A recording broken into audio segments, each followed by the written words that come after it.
Téléstar, comment êtes-vous arrivé jusqu'au casting de The Voice? Hélène, les casteurs m'avaient déjà démarché sur Instagram en début d'année mais j'avais dit non parce que j'avais déjà postulé plusieurs fois il y a plusieurs années et j'avais toujours eu un non. Je ne voulais donc plus faire de casting mais une personne que je connais, qui a un partenariat avec Bruno Berber, a organisé un open mic spécial The Voice et m'a contacté. J'hésitais toujours mais finalement j'ai écouté mon intuition. Une semaine avant, une amie y est allée et je l'ai suivie. Je me suis dit que je n'avais rien à perdre et j'étais la première surprise de ça. J'y suis allé sans m'attendre à quelque chose et à la fin on m'a envoyé faire les prochaines étapes. L'émission The Voice était-elle pour vous la dernière chance après plusieurs échecs? Non. Je suis croyante donc je suis mon cœur quand il me parle. Depuis 2-3 ans, j'avais mis les castings de côté donc ce changement intérieur m'a donné confiance. Je me suis dit que c'était surtout le bon moment parce que j'ai beaucoup appris et j'ai acquis de l'expérience. Avec le recul, avant, je ne sais pas si j'aurais réussi à encaisser émotionnellement. Je suis arrivé cette année beaucoup plus mature. À lire aussi supérieur à The Voice 2024, jamais vu ça, les coachs quittent leur fauteuil après la prestation d'un candidat. Les coachs ne se sont pas retournés après votre prestation.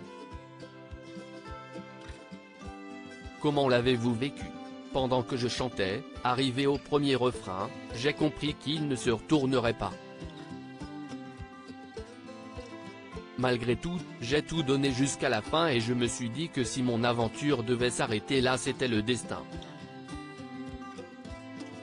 Si une porte se ferme si est pour en ouvrir une autre. Bon après j'étais quand même un peu triste, le tout était de comprendre pourquoi. Après votre audition, les coachs ont souligné votre talent mais auraient aimé quelque chose de plus simple. Regrettez-vous votre choix de chanson? J'ai choisi Listen de Beyoncé parce que j'aime l'artiste mais aussi parce que le texte me parle et qu'il me procure de l'émotion. Je ne regrette pas de l'avoir choisi et je suis fier de ce que j'ai fait.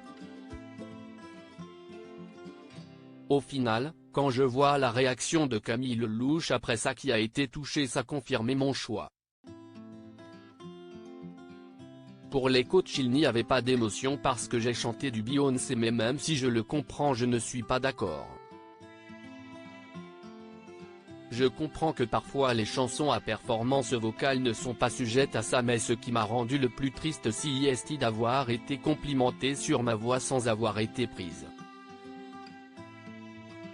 Certaines années, on dit aux talents que même s'ils ont fait un mauvais choix de chanson, ils ont du potentiel et on veut les emmener loin, moi non. Il n'y a rien eu chez moi qui leur a plu et qui leur a donné envie de me donner ma chance.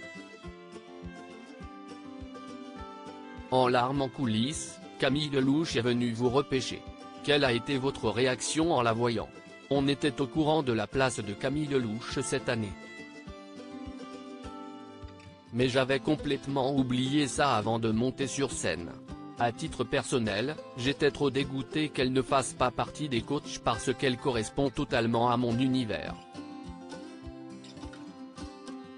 Quand je suis parti en Family Room la pression est redescendue et je me suis dit que ce n'était pas grave de ne pas avoir été prise. Donc quand je l'ai vue, c'était incroyable. J'ai compris que ce n'était pas fini pour moi et ça m'a touché. On a pleuré ensemble et ça m'a réconforté. Si est-il la meilleure chose qui me soit arrivée parce que ça m'a prouvé que je ne vaut la peine. Quels sont vos objectifs pour cette compétition? Je veux surtout montrer qui je suis vraiment, mon côté sensible et vulnérable. Quand on me voit arriver sur scène avec mon make-up chargé, ma coiffure etc. On peut penser que je suis trop confiante ou que je me donne un genre. Alors qu'un vrai j'aime trop rigoler et je suis très sensible. si est un masque, donc je vais me lâcher et sortir de ma zone de confort.